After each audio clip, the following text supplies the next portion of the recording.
Hello, Collateral Gaming listeners.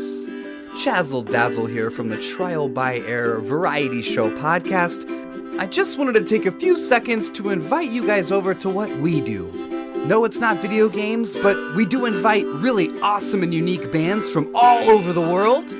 We dig deep into their souls and find really cool stories to tell you, and there's tons of music every week, so subscribe to us wherever you subscribe to your podcast. We look forward to having you. I'm Ashley Chancellor. I'm Megan Gomez. And I'm Alan Gomez. This is Collateral Gaming.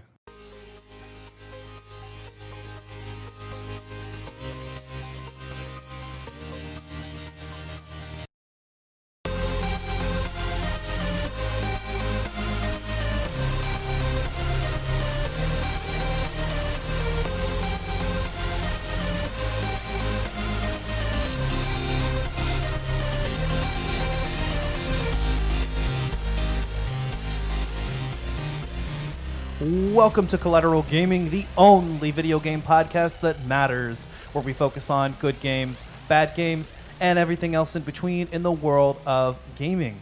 We are podcasting straight from somewhere in South Texas, and yes, my friends, we are a 420 friendly podcast. So whatever you have, smoke it if you've got it, my friends. Smoke it if you've got it. Well, we're here under one roof today. Hello. Hello. We've got Alan and Megan back on, and apparently Alan and Megan have some news as well. Surprise! We got married. Yeah. You know, that's just really great to hear, guys. Marriage is really a blessing. I mean, it changes your life forever, you know. And I myself have only been married for a year, and we've had our fair share of struggles. But yeah, I was really, really happy for you guys when I saw that. So. Well, thanks. Now I've got a player 2 forever. Yeah. Because you already know I'm player 1. Damn. All right. Well, in terms of news, speaking of news, we've actually got quite a few topics to bring up on Collateral Gaming News. The tea is hot, honey.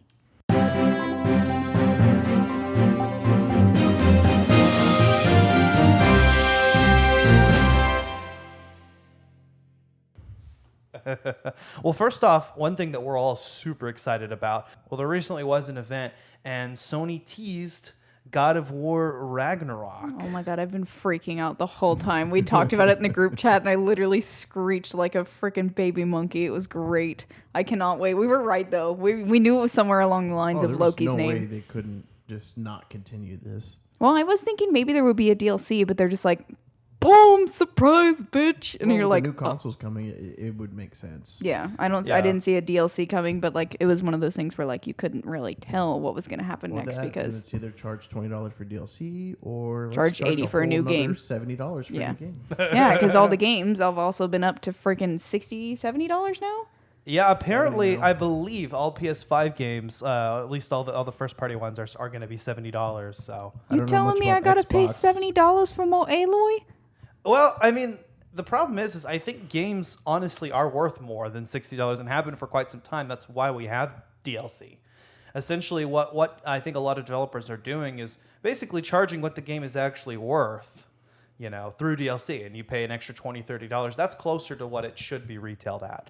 But obviously, we didn't want to change that dynamic. But if we're getting better content, you know, I'm 100% okay with paying $70 for more game, you know? It as long depends. as I get more game and not, hey, if you want to continue, you know, pull the whole EA card on me. I don't want to talk about it. Yeah, no microtransactions, please. But DLC, good DLC. You know, there is good DLC. Good. Oh yeah, like the what's it called? Fuck, what's the name of it? It's a DLC in Mass Effect 3 where you get what's her name. Oh, I don't even. It's like an extra $10-15, but it's like the most exquisite DLC you can ever buy. It is fantastic. 3 generation of consoles ago. Yeah, I know, but I'm still stuck on Mass Effect. I'm telling you, BioWare, we need a remaster, bro. It's time. BioShock, I'll be happy with that too. Yeah, I've actually been playing BioShock on the Switch recently. I got the whole collection. Babe, we need a Switch. We need a Switch. Let's play the lottery. Okay. Speaking of Switch, Hyrule Warriors Age of Calamity was announced. That's something I'm personally super excited for because I loved the first Hyrule Warriors game. It is one of my favorite games. It's awesome. I unfortunately haven't had the chance to play with the Switch much. We've been playing with my brother. We've been playing the Mario Party and stuff, and we really like that. So we've been really wanting to get one. Plus, I mean, I haven't played any of the new Zeldas yet. Please don't come at me, Zelda fans. Please don't come at me. I've been stuck in the PS4 world, okay? Plus, I got into multiplayer thanks to my husband. Thanks for that. Now I play COD all the time. Hey. Now I'm a simp. Thanks. But yeah, no, Hyrule Warriors Age of Calamity is going to be interesting because unlike the first Hyrule Warriors game, this one will be canon to the timeline because it's telling the story of the 100 years before Breath of the Wild. So, that whole scenario where everyone dies, yeah, that's what we're going to be playing with that classic Warriors gameplay. I'm a huge fan of Hyrule Warriors. I was really blown away by it. I liked it more than I thought I would. And I have all 3 versions of the game on Wii U, on 3DS, and on the Switch. So that just goes to show how much I enjoyed that game. And I've been stoked for a sequel ever since it came out. So I'm really interested in the direction they're going with that. In other Nintendo news, we've got the 3DS was discontinued. Yeah, that's kind of sad news. I remember when they first came out and everybody was like freaking out about 3D mode. Oh my God. That was the best. That's the handheld one, right? That is the handheld. You just showed your age so hard. That's the handheld one, right? Well, I had a Game Boy Color when they first came out, and then didn't get another Game Boy, another one until I went up to is it the SP, the one that flips open, but it's still a single screen? Yeah, the Game Boy Advance SP. Yeah. I never had the Advance, the rectangle one. I just went from Game Boy Color straight to SP. My brother had the regular Game Boy. Just remember playing on long car rides, had to get the little attachment for the lights or playing underneath the street lights when you pass by one. But there was no backlight. Yeah. I had a Game Boy Advance SP. I never had the original Game Boy Advance. I had an SP, yeah. It was the better version of the Game Boy Advance. It was portable. It's like the DS Lite of the Nintendo DS. Yeah. That's where they got the light from the Switch. It's from DS. Just so you know. Makes sense. I mean, I saw my neighbor had one, but of course, he was... Both of his parents were, divorced, so he had 2 Christmases, and they were both trying to outdo each other. So he got this and all the best of everything. I know how that goes. Can I play it? And he's like, yeah, sure, here. My dad bought me one too. We can both play. I was like, oh, but you can't have it. I want 2. I was like, you can only play one at a time. You know what? That's fine. I'll just play whenever. Sounds like a sweet deal. But yeah, I think we all have a lot of memories of the 3DS and the original Nintendo DS series as well. So it's somber news, but at the same time, Rip Nintendogs. Such is the nature. The Switch kind of killed it. So it does. Yeah, both. once the Switch came out, it's its own handheld device, and you can put it on the screen and play it as a console. So once the Switch came out, it was like the Wii U was only out for 3-4 years, and it just done. Well, it wasn't really making any profits. No one really bought anymore. I mean, some people did, but they weren't really playing as much, I don't think. And then Animal Crossing happened. And it's such an underrated console. I love the Wii U. The Switch is better. The Switch is better. The Switch is what the Wii U, I think, should have been. And I'm glad that Nintendo turned around in that direction and have gotten a lot of success with the Switch. Let's hope we get some better, new games coming out. Oh, speaking of Switch, I can't wait to buy one so we can play frickin' Mario Sunshine. Oh, yeah. Bruh. I just bought Mario 3D All-Stars today. Oh, I can't wait. That was my favorite game on the GameCube as a kid, and I'm so freaking stoked. I cannot wait. I love it, yeah. Sunshine was one of my favorites growing up, too. I played a lot of the original Super Mario Sunshine. Moving right along, anyways. Sorry, we got on a tangent because we're Nintendo fans, if you can't tell. That's what this whole podcast is about. It's about tangents. But yeah, we also mentioned, of course, we did get into it a little bit about the PS5. So we now have prices and release dates on both the PS5 and the Xbox Series X and Series S. Mm-hmm. I thought maybe the Xbox prices were out already, but I've been paying attention to the PlayStation, and I was waiting for that. So we've got the PS5 at $499 and the PS5 Digital Edition at $399. And I was really tempted. I thought I was pretty much decided on the Digital Edition. I was like, fuck yeah, $100 less, and I don't have to worry about scratching discs. I mean, I'm ready to go digital as long as we have enough hard drive space to do it. But then I started thinking about it. I have so many PS4 games, and it's going to be backwards compatible.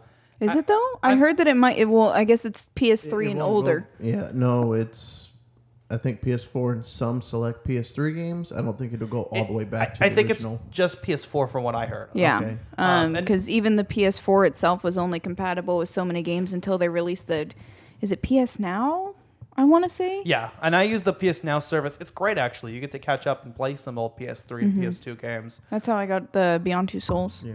That I was I know playing. the Xbox Yeah. pricing. It's gonna be for the S. It's gonna be $299. Yeah, and for that's the X, digital, right? Yeah. No, it's just smaller. I haven't really. I think looked it's too like much half into the it. size. Here, why don't we just look it up? We have smartphones right next to Right. us. Oh It's my too much god. work. The Series S specs are quite a bit different, I remember. Apparently, the Series S will not be able to play Xbox One X enhanced games Yeah, no, it won't be able to play any of the enhanced games. for the previous generation. So that's kind of interesting. But I don't have a major issue with that. I think that, having a model of a cheaper, more affordable console for people that don't care about specs. It's more of a Fine. value thing. So it looks like it's running. It says reduce load times and stunning visuals at up to 120 FPS. Looks like it's going to be pretty much just like. I think it's the same, just without a. It's disc, kind of right? like if you compare it to Apple, like the SE version of Right. the X. So the X is going to be the fully loaded with everything that you want. It's obviously going to be the most optimized, kind of like a PS4 Pro or what have you. And that one's at what, $599? Which one? The X is No, it it's $499. $499? They downed it from what I heard originally. It was going to be $599. Gotta undercut your competition so you can get more buyers. It's literally the So- same price. The flagship $200 consoles are both going to be running the same price, which is good. So that means that whether you're going with PlayStation or you're going with Xbox, you'll pay about the same for the flagship. And then obviously, I guess the Series S is going to be cheaper than the digital edition, but the only difference between the PS5 and the PS5 digital edition is the optical drive. Yeah, that's literally the only The thing. PS5 digital edition will have identical specs to the PS5, from what I'm aware. Maybe a smaller hard drive size. We're not sure. I would think it should have a bigger hard drive because Yeah, now that you it's don't have digital It's all only. digital. have Well, that plus they have the disc. new cloud service. I know whenever I got my Ultimate, is it the Ultimate, the one with the gold and then the Game Pass, and then it came with something else. It was like everything locked into one, and I got it for like $1. Well, that's Xbox, right? Yeah. Yeah. So I know when I got that, they were talking about in, I think it was E3 last year. They were talking about how they're optimizing cloud services. So a lot of the storage is going to be based on cloud service, kind of like, again, Apple with their iCloud. Well, So that's it's going good. to be Microsoft's own version of a cloud service. Yeah, the xCloud, right? Yes, xCloud. Thank you. Good God, I could not think of it for the life of me. And that's a good model. Apple actually has built up a really, really good model with iCloud. Wouldn't want to store my 5,000 photos anywhere else, baby. Alrighty, and then speaking of Microsoft, all of my Skyrim fans out there and other Bethesda fans. So yeah, Microsoft just bought Bethesda today. I personally don't know how to feel about it. I'm kind of terrified because I don't need them messing up Elder Scrolls 6. I think No, it'll be better. ma'am. Huh? I think it'll be better. Oh, well, you better be right. Mm-hmm. Let's hope you're right. Let's just hope that, and supposedly on a case-by-case basis, that it'll be decided whether Bethesda games are going to be exclusive or not. But I'm hoping that, at least with the Elder Scrolls series and the Fallout series, they realize that it's much better having it multi-platform and having that available. But Yeah, well, I mean, even doesn't depend on, or doesn't depend. It doesn't matter the console type. A lot of the Bethesda games that they're so famous for are literally like game of the year for that, like for Xbox, for PlayStation, even for the Switch. They have a game of the year version of freaking Skyrim, and Fallout 4, right? Yeah, Fallout 4 and Yeah. Fallout New Vegas. I've been playing the Skyrim on Nintendo Switch. Did they get it for Fallout 76 too? I don't remember. I remember a lot of criticism about that game. I heard mixed reviews on 76. Yeah, I've heard different things. My sister likes it, but basically what I've heard is people that like Fallout 76 say you can't come into it expecting what you got out of the other Fallout games. Yeah, it's very, very different. It's like flip the script kind of thing, like they're trying to rewrite their history, kind of like Andromeda. So we got another Terminator on our hands. Ah, shit. Everything previous is null and void. Well, from what I know, it's more just kind of a spin-off. Like they'll Yeah. go back in their main series games to the same style of gameplay. It's like a Fallout spin-off. 76 is just it's a different thing. Oh, but- so same universe, just different character. So basically, like Rogue One. Oh, okay. Got it. There you go. Just fillers. Like Rogue One, perfect example. And what's we got the Call of Duty Cold War? I'm so excited. So they're dropping Black Ops. I guess it would be considered Black Ops 5 Cold War. They did a whole spiel on Warzone where you drop in and you complete some certain challenges, and you get to meet Sergeant Woods again. He comes in there. He gives you a skin for a gun or whatever, and then you got to go run to the stadium, and then I think a nuke goes off or something, and there was a big trailer about everything. It looks really awesome. And, I'm so excited. They're going to tie in Warzone into the new Black Ops. I don't know how exactly that's going to work, mashing up different weapons and eras and stuff like that, but I guess they have a plan. Yeah, they're going to integrate everything together. I'm personally so excited for it just because, like, I played Black Ops 4 a lot, especially with Alan when we were first dating. Yeah. And I was just so freaking stoked because, like, playing, like, Modern Warfare, I jumped in my first game. I was level 1, you know, just trying to get... It had taken my Xbox a year to understand this game and finally download it. Like, every time I tried to download it, it took over 30 hours. It would stop mid-download. It was having an issue, or there was... Once it was finally downloaded, there was an update, and I was just really, really upset, especially because, like, I had heard so many good things about this game. I was very, very disappointed. My first game, I drop in, I'm playing with level 100 plus, and it's my first time playing this COD, and obviously it's a lot different than Black Ops 4. Yeah. Black Ops 4, you know, I'm just gonna run, you know, friggin' ready to bring the lightning, and I'm just gonna go, and, you know, I'm gonna zap everybody with my little bot, but it's not the same. I can't remember his name for the life of me right now. And I think it's based in the 80s during the height of the Cold War. Yeah. And I'm going to be mad if I don't get a mullet in one of my characters. Yeah, I mean that's definitely exciting. I like the Black Ops series. I haven't kept up to date. I think my brother and I, the last one we played was actually Black Ops 3, but I'd like to get back into it. And there is a Black Ops bonus round episode in the works. Oh, thank God. I'm going to go nuts on that because Black Ops 4 is honestly, it's one of my favorite games to date. Before, you know, the podcast and everything, and especially, you know, broadening my horizons, I wasn't big on, you know, a lot of the multiplayer games because obviously I didn't want to be like every other freaking gamer girl, like, oh my God, I totally play COD at night. Like, you know, I didn't want to be that girl. I'm like, no, screw you. I'm going to go play some Mass Effect and some Last Guardian. But then I ended up, you know, just kind of branching out into it and loving that I could just blast people away with a shotgun every 2 seconds. It was fantastic. Freaking shotguns. Shotguns is the best way to play. In a multiplayer map like that, you got to go shotgun. And you can no-scope it too. Just Yep. knock them off their feet. Every time. The only thing I hated, though, was like there was one map, and I can't remember what it's called right now. But every time I would misstep by one step and fall through the fucking floor. Yep. Every time. Mm-hmm. And it'd be like... Hey, Megan, watch out for that. Mirror's effect killed herself. God damn it! Anyways, we should probably wrap up our news. We're kind of just reminiscing. But yeah, we had a lot of tea to spill today, guys. We had a lot of tea. And I think it's going to be good to be talking about some things that we're excited about before we get into the just sheer terror that we're going to get into here. Yeah. But before we discuss the horror that is Action 52, widely considered one of the worst video games of all time.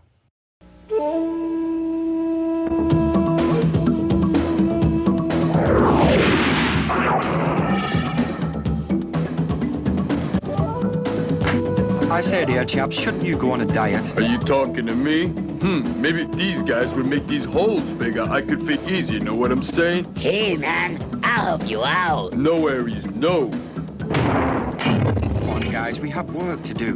We come from the Action 52 game world where every game is... Yeah, we're talking action and lots of it. We got space, dragon, adventure, even war games. Yeah, dude, we even got rescue games, and man, they're smooth like ice. Hey, what about you guys? Oh, yeah, we're in there too. The Cheetah Man. Yes, but that's another story. If you want the ultimate game challenge, you have to get Action 52. Yeah, it's so cool. 52 games in one, and you can even play it on Nintendo. Man, it's awesome. Get yours now. Now playing at a store near you. If you're not aware of what it is, I mean, it's kind of in the it's in the Arcade games? Arcade category, I guess. yeah. It's all in the name. Okay, it is an unlicensed multi-cart video game compilation featuring 52 games of various genres. This includes mostly scrolling shooters and platformers. There's also included among those 52 games the Cheetah Man. And this is the promotional work. This is what's on the box art. It's what was advertised primarily. You know, it's on the title screen. And the Cheetahman was apparently a franchise attempt at something similar to Teenage Mutant Ninja Turtles. But Cheetahman. But what would be their master? Because it's not like the Turtles where they're in a city. Like A raccoon. But there's no raccoons. There's no turtles in New York City either. I mean, maybe somebody's pet turtles got loose. You don't know that. Maybe they didn't rise to the planet of the turtles. You don't know. My God. I don't know. Maybe it'd be a freaking monkey like, what's his name, Rafiki? Just, you don't do that. Whoop that ass over there. But, yeah, but I'll just let you guys know right off the bat, okay? It's bad. It's fucking terrible. Don't even let him lie to you guys. It's bad. It's horrendous. You want to know what's something that's funner than Action 52? Okay, Pickup 52. That is a funner game than Action 52. Pickup, yeah. Oh God. Memory Bank 1. I would rather go to work.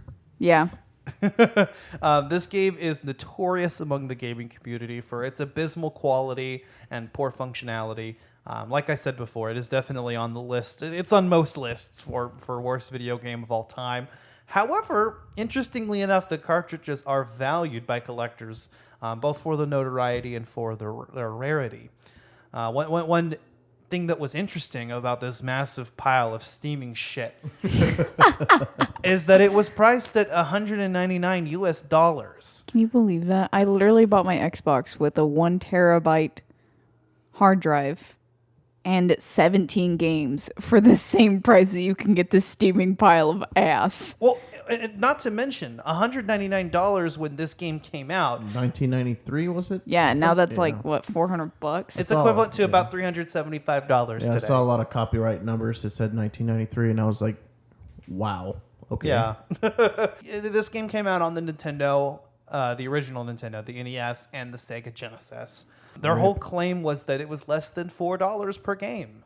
Yeah, but But you couldn't itemize each game you wanted. It's yeah. either buy them all or suck it. Yeah, exactly. But like a lot of very famously so bad it's good kind of things, films, movies, this has actually an interesting development history. And there's generally a reason behind these atrocities. And there definitely is. There is an explanation here. So it has to do with the director of this game. So, well, just to get into a little bit of the details, so to speak. Action 52 was developed by Active Enterprises. I believe this is their first and possibly only game. And then the Genesis version was actually developed by FarSight Technologies, but both games were published by Active Enterprises. Now, the director, Mr. Perry, claims to be a businessman from Miami. And Miami. Miami, I'm sorry. Miami. He is the owner and founder of Active Enterprises. Now, the story goes that he had witnessed his son playing an illegal multi-cart game from Taiwan. And these are a dime a dozen. I think we've all seen them. They're generally shoddy products. Like this, they claim to have, 50 to 100 games, but like half of them don't work or there's bootleg copies. But he thought, and here it is by quote, "I figured I'd do it legally. It's obvious when you see something like that, there's something there." Like what? You watched your kid play a game and you were like, you know what? Fuck it. I'm just going to go find some guys and go dev his game and fucking send it. Like what? Full send. Full send. And you fucked it up, dude. You're like that video of the Jeep where the body literally just comes off the chassis and the chassis just keeps going. Full send. And apparently that was genuine. He did not initially intend this to be a scam. He legitimately thought this was good business, and he thought that the Cheetahman franchise would make him rich. Yeah, well, we saw how that went, buddy. Rip. Like you said, Alan, this game was originally showcased in 1993. This was at the International Winter Consumer Electronics Show, I think. Let's see. Research. Oh, shit.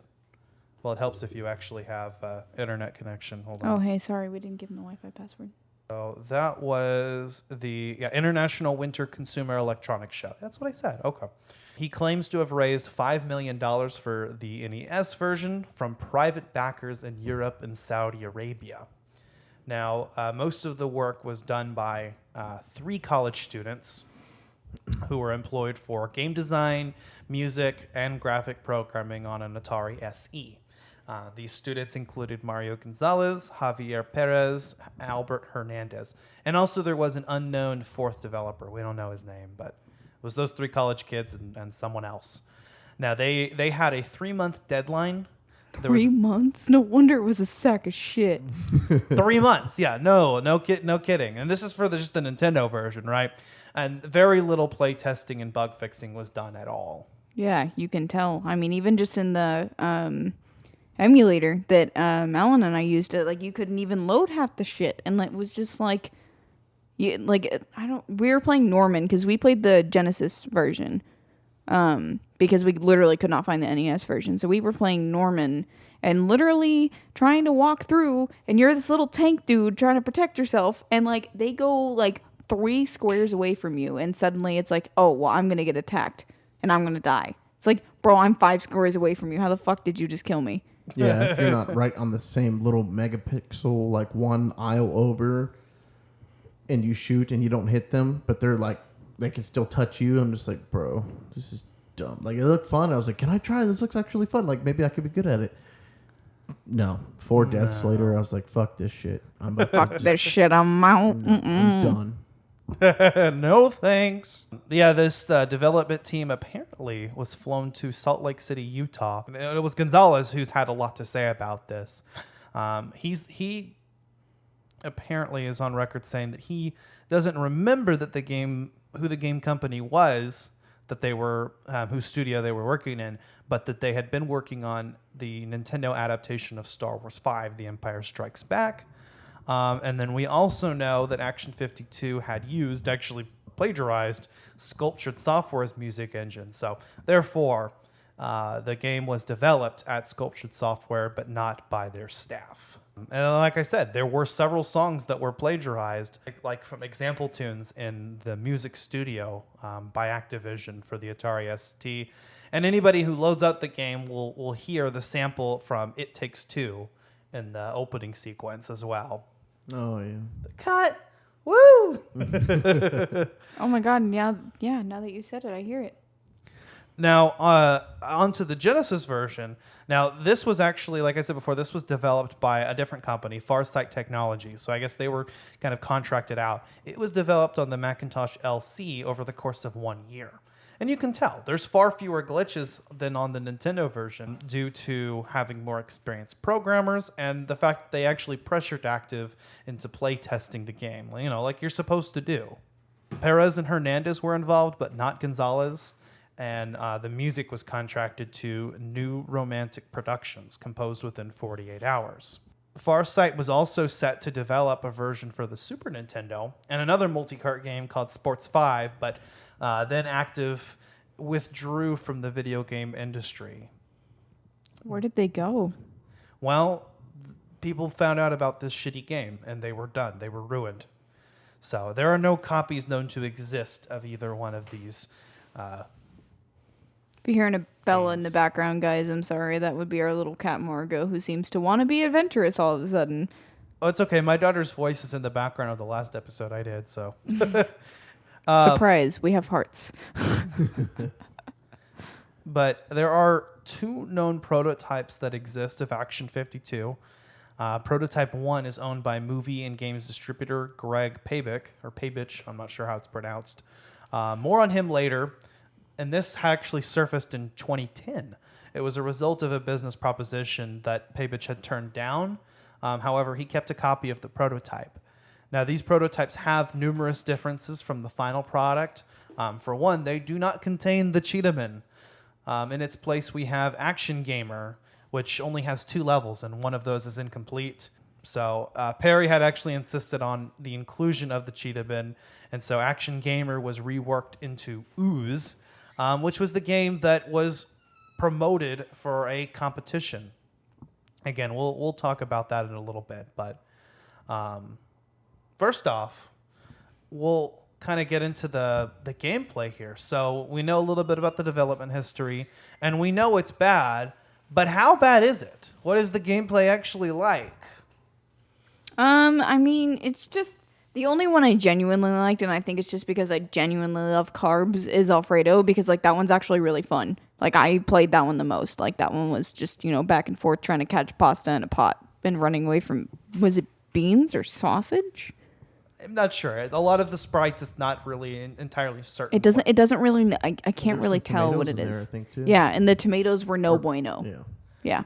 I remember some of the space shooters, I literally couldn't tell which direction my avatar was facing. Oh my God, yes. It was completely symmetrical. But yeah, they're bad. Several of the games are not even playable. It's interesting that you mentioned Alfredo, because that's one of the games on the Nintendo version that is completely unplayable on the original, cartridge on Nintendo hardware. Now, most emulators can play Alfredo, and some of the later revisions can, but the original. In the original one, it just crashes. Same thing with Jigsaw. And on the emulator that I was playing on, actually, because I played on one where I was able to play it, and I played on another where it did not work. I think, which one was it? The 15 puzzle, I think is the name of it. Literally could not figure that one out. I typed every damn key on the keyboard, and it would not move. And I was like, what? I even like just did like normal like gaming, like PC gaming stuff. Nope. No. There is a game that is that bad that no PC controls can fix it. Yeah, no, the controls were a mess. I mean, I know it was emulating, but even just the physics, even just controlling the characters were hard. But our most common genres that we have here are space shooters and platformers. So thankfully, the gameplay is pretty simple. We don't have to worry about trying anything too complex. And you pretty much got the gist of each game playing just a few minutes of it. One thing I noticed, especially in the Nintendo version, is that every other game is a freaking space shooter. Yeah. It's like okay, another space shooter. Okay, I get it. Move on to the next one. Because there's just really not a lot of variety there. Perhaps more infamous is that, and again, this is more prevalent in the Nintendo version, are the many technical issues. I mean, we have major glitches causing freezing and crashing. We have incomplete or endless levels, confusing design, and unresponsive controls. Yeah, I mean, even on the emulator, like there were some controls that were just completely unresponsive. It was just bad. I remember playing Ooze, the game that was promoted, and there's actually several on there on the game. There are several mini games on the game, or several games on the collection that act this way. But when you jump, it's not like you normally would jump in a side-scrolling platformer. It's like you hit the button and then you hit the arrow key to go, or I guess it would have been the D-pad. It's weird. It's not quite right, and it really throws you off.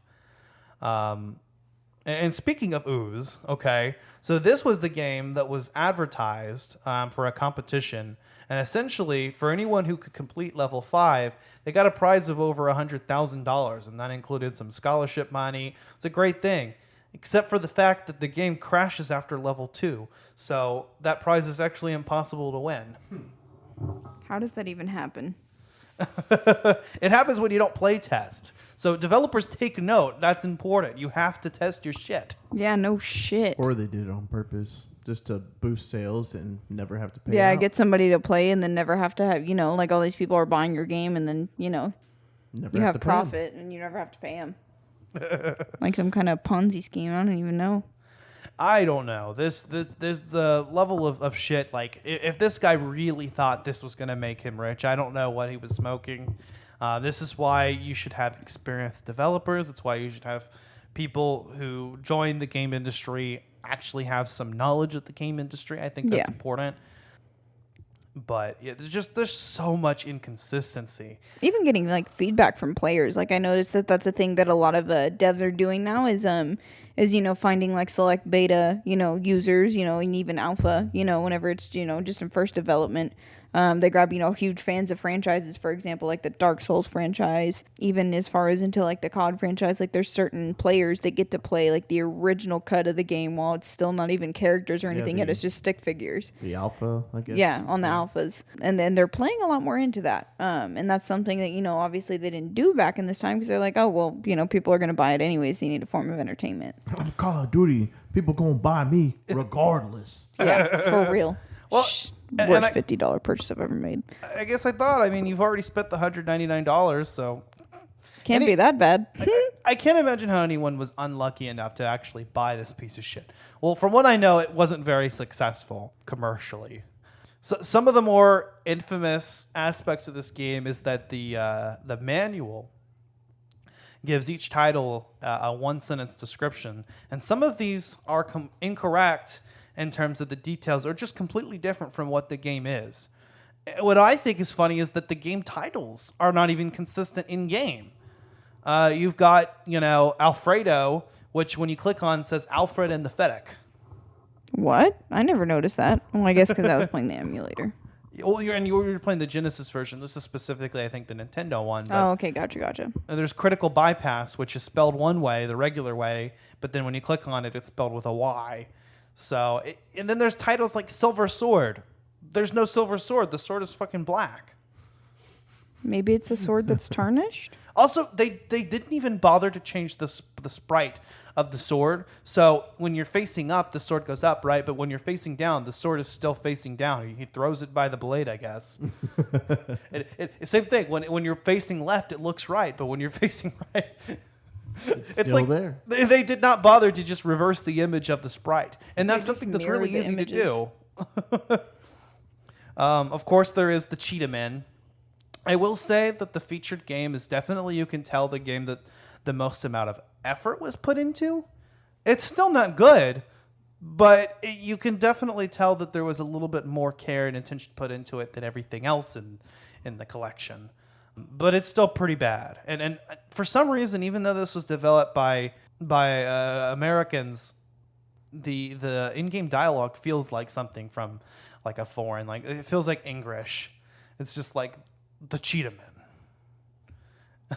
and one thing that got me, okay, and I've never seen anyone critique this because I don't get it, okay? The story of the Cheetah Man, the Nintendo version, is that the action game master gets pulled into the TV screen and into the world of the Cheetah Man game, right?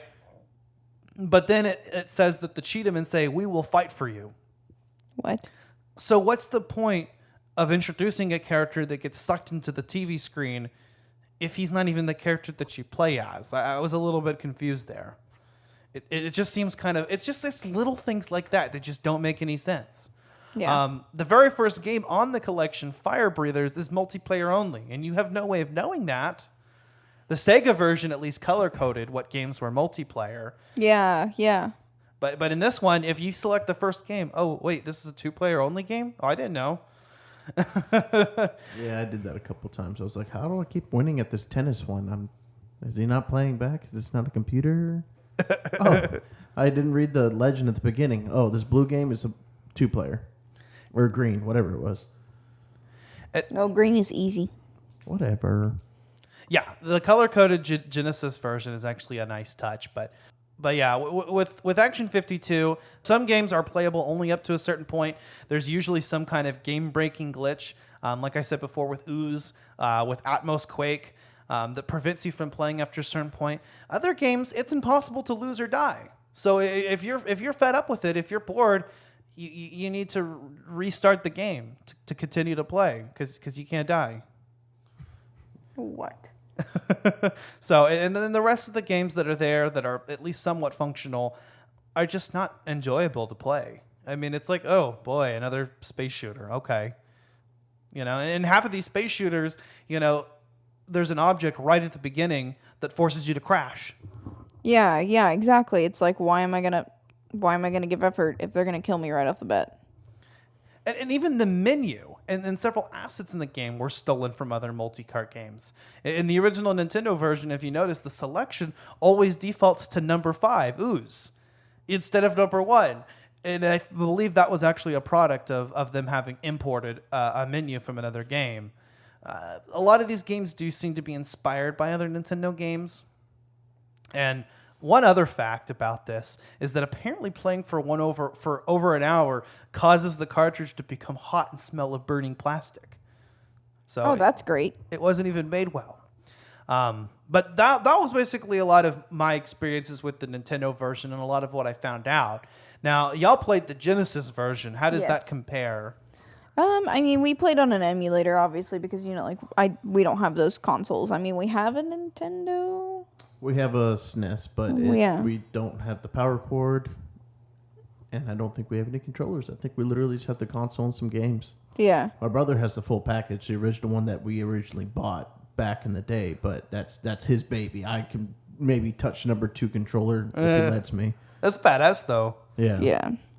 So we played the emulator, and that one was, I mean, there were some games that were like, okay, like I can definitely see myself getting, completely plastered and just playing this to fucking forget the day. But, I mean, that's kind of, it reminds me of, like Subway Surfers, the iPhone game. Okay. That's kind of what a lot of these games reminded me of. It's just basic kind of like iPhone games. Oh, God, not fucking Flappy Bird. I remember trying to convince my friends to sell my phone for $600 because Flappy Bird.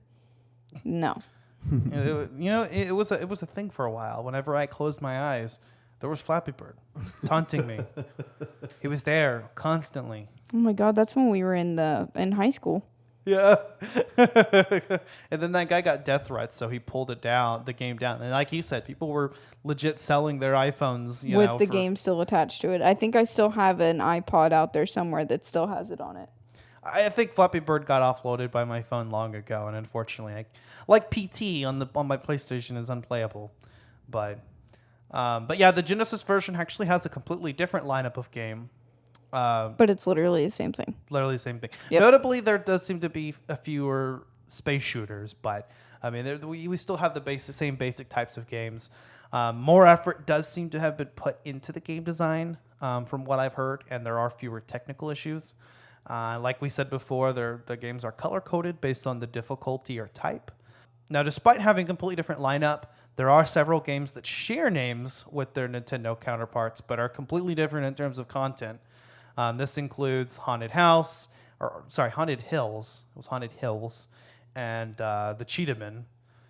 And then there's also other games that have different titles that are actually quite similar, like Norman and Storm Over the Desert, which, by the way, has Saddam Hussein. Yeah, no, I didn't know that until you told me right before the podcast episode. I mean, it makes sense for the time era. I mean, Desert Shield was going on around that time. Well, it was like a year or two prior. So, I mean, it makes sense. It was Storm Over the Desert. As for Norman, I think it was named after something else. But yeah, Saddam literally shows up at Storm Over the Desert. And what's funny is he's huger than the tanks. He's just, there's these little guys that you can run over, and then there's these tanks, and then there's big old fucking Saddam Hussein. Yeah, I couldn't even, like, figure that out. Like, what was the Sega version of it? It was Norman.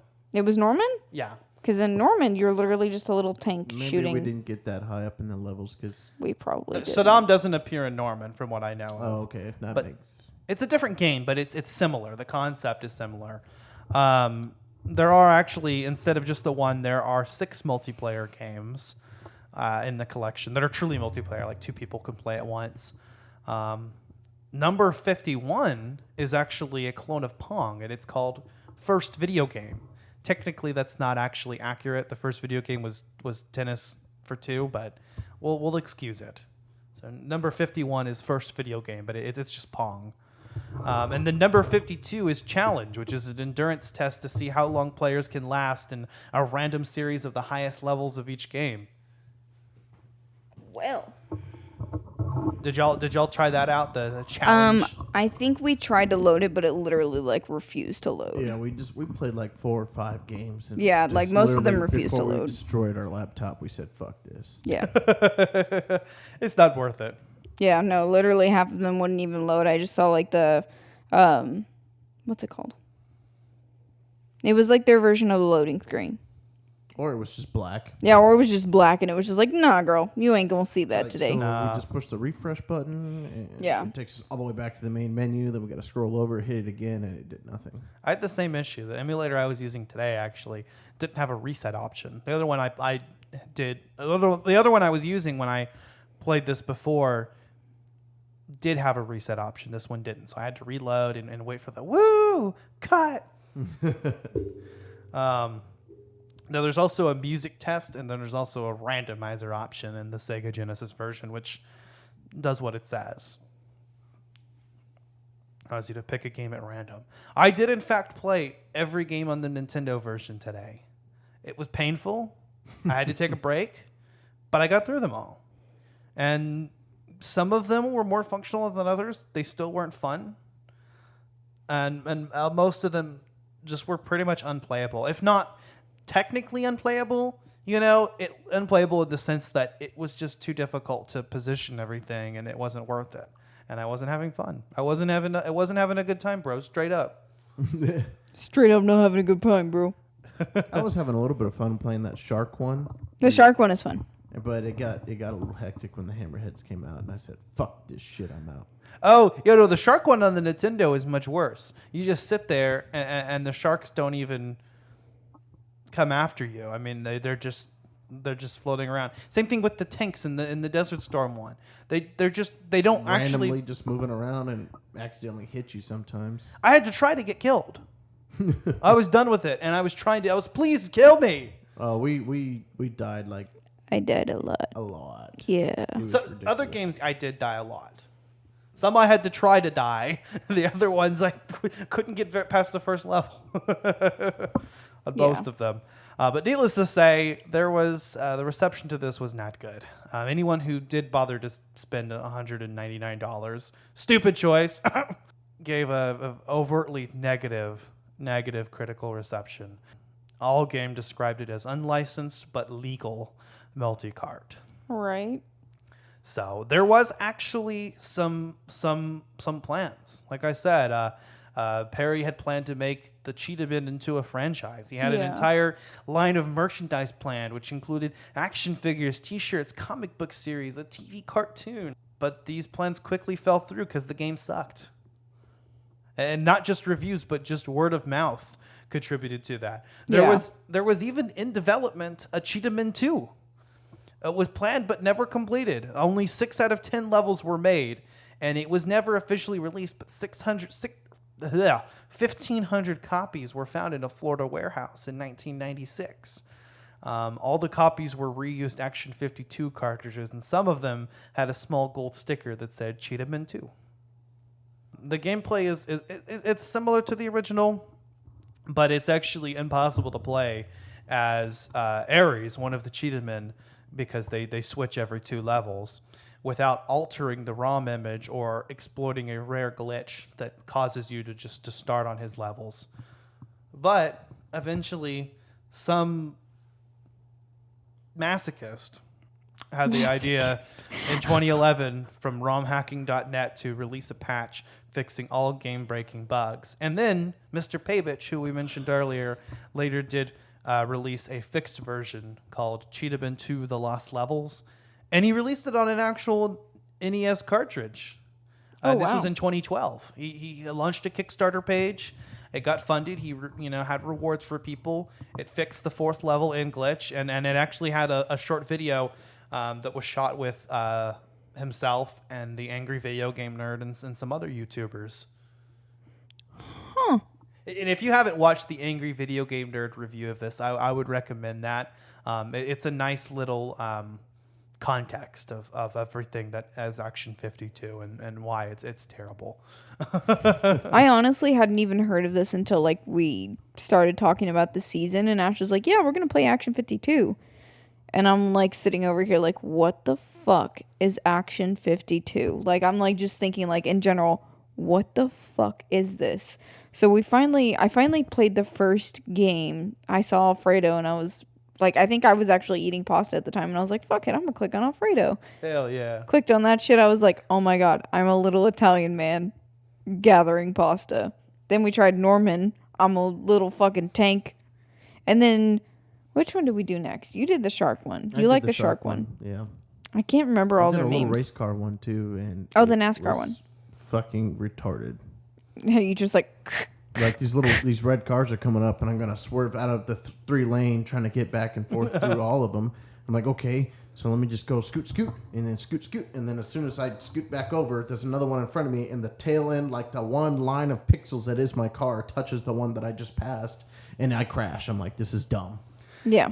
I experienced a lot of the frustrations that I had with the Zelda CDI games when we played those back last season. Just poor level design. Yeah. And it's no wonder. You can't really blame the developers here in this case. I mean, they did it in 3 months. They did it in 3 months. For 3 months? With no experience. As a college kid, this is fucking impressive.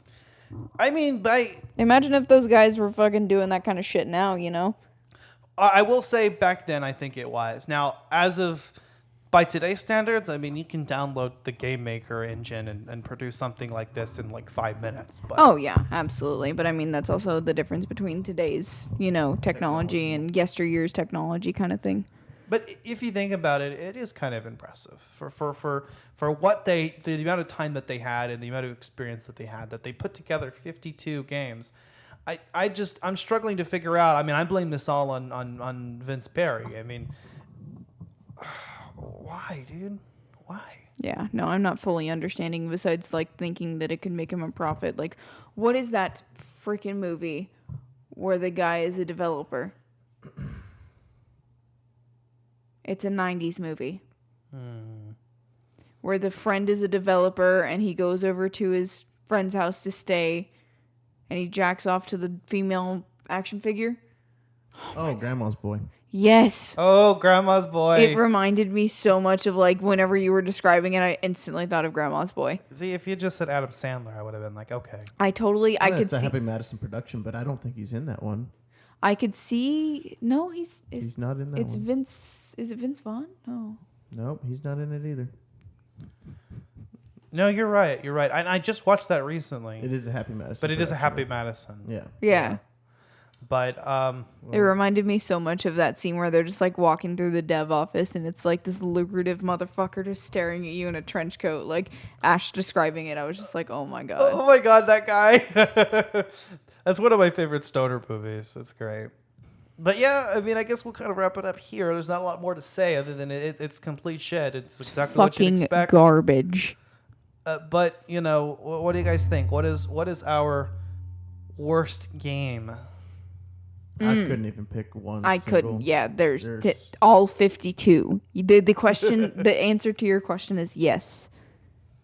Well, I'll give props to Alfred and the Fennec and Norman. and Jigsaw for not playing at all. I liked Saved you, spared Alfredo. you. In my opinion, yeah, actually, I'll actually call them the best games because you can't play them unless you have the right emulator. Which I did play Alfredo at one point and it was okay, but anyway, yeah, I'm kind of with you guys. I wanted to put that out there, but it's hard to pick. They're all just really shitty and they're not memorable. It's terrible. Terrible. But final thoughts? Don't. Just don't. Don't even try and get a bootleg copy. If you're really that stoned or you're that bored and you want to venture into it, there's emulators online. Honestly, if you're going as far as a NES or a SNES or any type of... Oh my god, that scared the hell out of me. Whew, thanks, Mike. If you're going as far back as old consoles, you can get the remasters. There's a lot better games that'll save your time. Just don't do it. Just don't. What about you, Alan? What do you think? What is there to say? Don't. Just I go to would work. say- yeah, honestly, you'll have a better time. You're making money. I feel bad for anyone that had to do what little testing was done on this. Probably the developers themselves. Probably none. Does it turn on? Does it work? Yeah, well, I tested about 30 of them. Good enough. Ship it. Yeah, it must have been Alfredo and Jigsaw. Well, supposedly the story with those is that they were actually supposed to be unlocked after you completed Ooze, which is uncompletable. So that might have something to do with why they don't actually run. But either way, Just don't do it, guys. honestly, like any other bad game that we'll probably talk about, like we said on the Zelda CDI episode, you're better off mostly just watching a review of this or watching a playthrough. But if you really want to, the emulators are available. You could literally play this game like online on a website. No download required. I literally did it on Safari 2 hours ago. Not even lying to you guys. And if you can play everything there is within a single sitting, and in fact, you'll get the general gist of it within a couple within minutes. One game. We will get it within one game. Not even joking.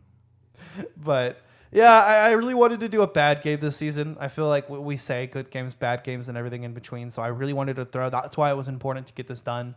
I think we've done enough for 52 seasons. My brain can't handle it anymore. Just kidding. We're gonna do Anthem 2, guys.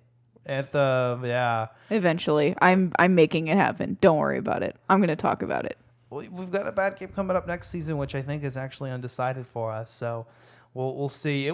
This season, it was either gonna be this or Superman 64. So, but yeah, that's really all there is to say. Now you can find Collateral Gaming wherever you get your podcasts. We are on Apple Podcasts, Spotify, Google Play, YouTube. We're on Pandora now. Oh, hey. We're a part of Chill Lover Radio. And wherever you're listening to it right now, I mean, obviously you can listen to it there. You go check out Collateral Cinema, our parent podcast as well. We just wrapped up season 3 of Collateral Cinema. We got our episode out on Best Friends, starring Tommy Wiseau and Greg Sestero. It was a blast. We loved it. We had a great fun time with it, and super excited about season 4 coming up. And season 3 of Collateral Gaming is coming very soon. We're trying to wrap up this season. Our next episode is going to be Assassin's Creed 4 Black Flag. Yeah, girl. Throwing it back to the shanties. Hell yeah. And I've had a blast playing that recently. That's going to be our season finale. We've got a couple bonus round episodes that I want to get out as well before that ends. But look forward to that. And then our season 3 premiere, I'm going to go ahead and reveal it now. The Legend of Zelda Majora's Mask. Basically one of the best Zelda games of all time. Something that Alan has not experienced at all That's yet. debatable. You experienced Majora's Mask? No, but the first one's obviously the best one because it obviously got you hooked into the whole series. I mean, you're right, but at the same time, Majora's Mask is its own game, as well as Twilight Princess and Ocarina of Time. I've never heard of Twilight Princess. And I married you? Sometimes I like to say things that just piss her off. Well, isn't that the point of marriage? Isn't that it? Just asking each other what we want to eat until we die. Yep. It's basically finding it's knowing the worst things about a person, finding the things that get on your nerves, and learning to be okay with those things.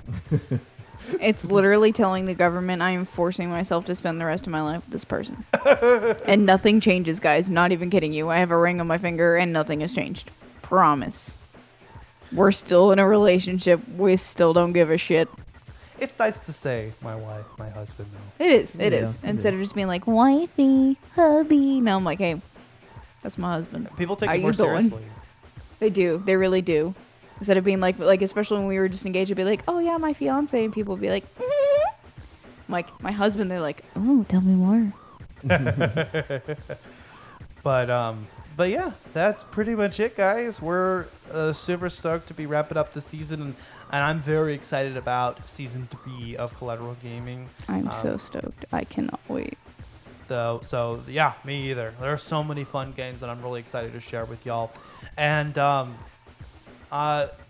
it's been a good season. I've really had. What have you guys been thinking?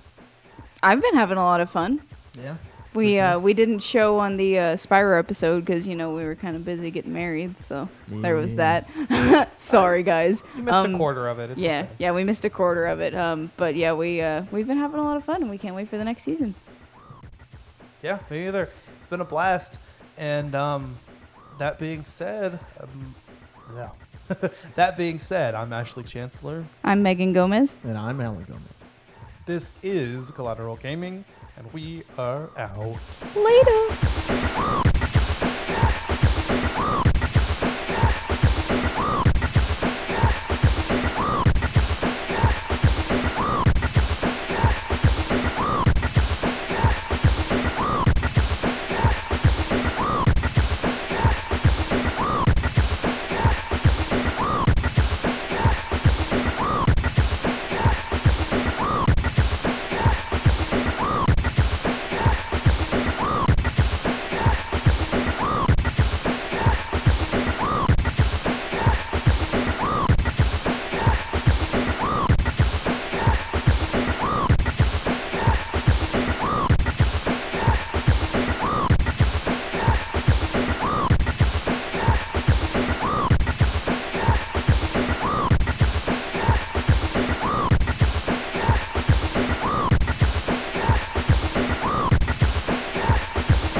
Collateral Gaming is an L Company production. All music and game clips are owned by their respective creators and are used for educational purposes only. Please don't sue us. We're poor. Make your selection now.